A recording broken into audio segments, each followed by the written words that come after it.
Hello! First of all, there are going to be many spoilers in this review.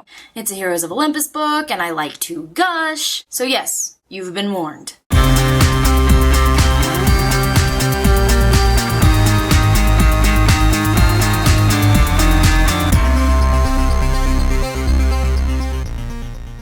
Let me do my best to summarize Mark of Athena, without crying. After all the crazy separation anxiety that's been aching in our soul for 2 years, our favorite heroes finally come together and form the Justice League. Just kidding. When the Argo II lands in New Rome, the Greeks try to make peace with the Romans. But due to some unforeseen events and the fact that Octavian is a total butthead, this does not happen. In Rick Riordan's darkest, twistiest book yet, our favorite heroes set off to make things right between the Greeks and the Romans, running into all sorts of tomfoolery along the way. First of all, this is a Rick Riordan book, and by default is awesome. Second of all, my new favorite book in the Heroes of Olympus series. Can we just start with the plot and how amazing it is? I loved the idea of almost like miniature quests that everyone goes on and then they come back up to the Argo II and report to each other. It gives us a chance to get to know every single character, especially the new guys. Every single character coming together affects the plot in a big, epic way. I can't explain it exactly, but it kind of feels like it's really getting us ready for the big ending. Which I don't even want to talk about, I might just cry. Ugh, the characters. If you hated one of these characters before, and then you read Mark of Athena and you still hate them,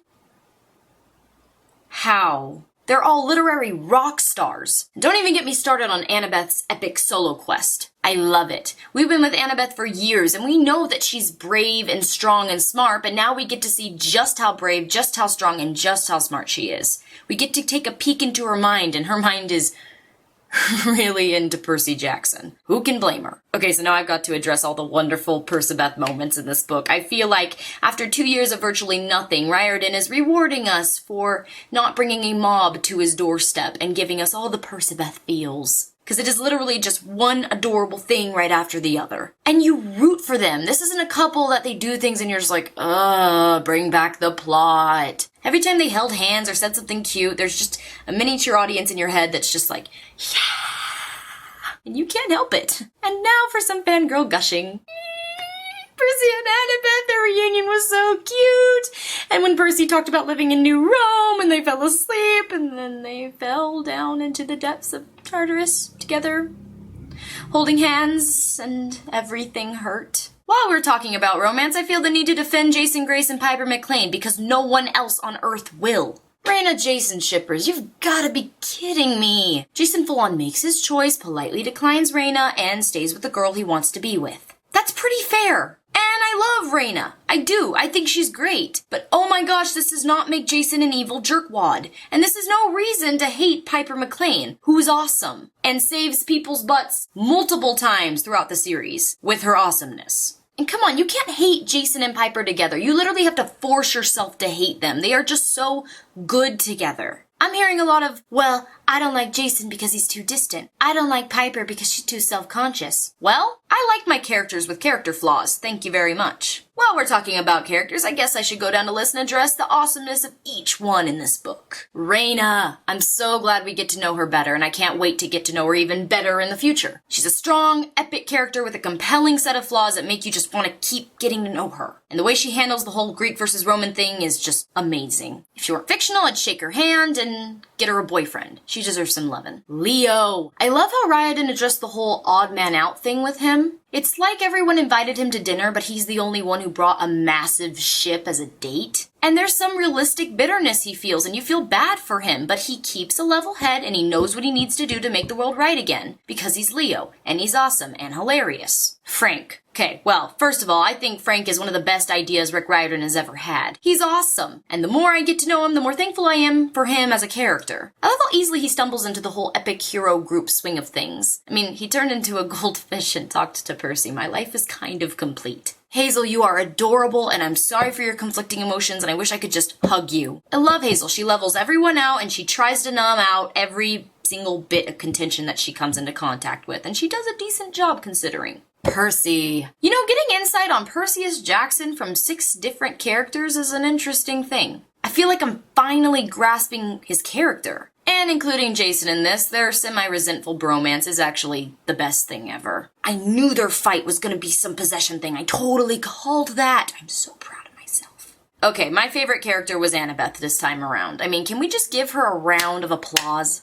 Rick Riordan did an amazing job of taking a character we thought we knew for years and surprising us still with new character development. Actually, he just does a really good job keeping old characters interesting, all the while giving us that heartache and nostalgia because we started out this journey with them. It all kind of came together for me when Annabeth mentioned to Percy that they'd known each other since they were 12 years old. And I didn't miss the fact that Percy pretty much said the same thing. He mentioned the Minotaur and even compared himself to Luke. He recognizes that he's not the pure-hearted kid that he used to be, and he understands why Luke felt bitter. Guys, this is a big deal. This is a big point of character development, in case you missed it. In the first series, Percy would barely even remotely allow himself to empathize for Luke for multiple reasons. Jealousy, ignorance, to name a couple. Percy's still a good person and he's brave and selfless to the point of stupidity, but he's a little bitter. He and Annabeth have been through enough to feel bitter and they feel like they deserve to have a break. Hands up who agrees with this? It sort of also brings up the fact that Hazel said in Son of Neptune that Percy and Jason are these powerful demigods, but they have this certain sadness to them, like it's only a matter of time before they meet a monster they couldn't beat. I know that the series isn't all about Percy, but I feel like this is really important to his character. The old heroes are getting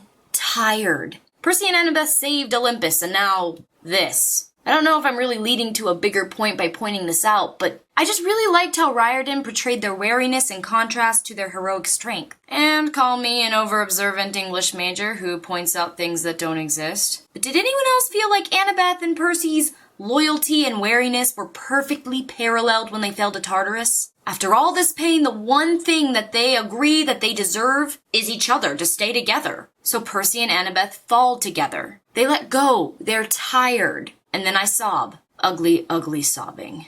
Is this a real point of symbolism or am I just making this up in my head? That is the question. This book is just so powerful. The characters, the story, and the fact that Rick Riordan can keep all his characters 100% interesting throughout the entire thing is just amazing. He does a great job. The ending implies that there are even darker things to come. And I might be totally wrong, but I like this idea brewing in my head that Nico D'Angelo is going to be much more involved than he's been in the past. Speaking of which, since when did he have a crush on Annabeth? Like, I don't remember ever...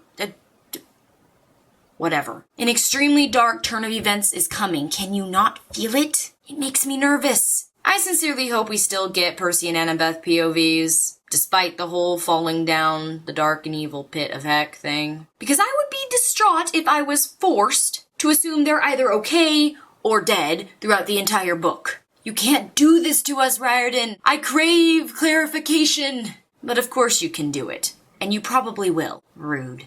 Honestly, though, that ending, when Percy says he's not letting Annabeth go.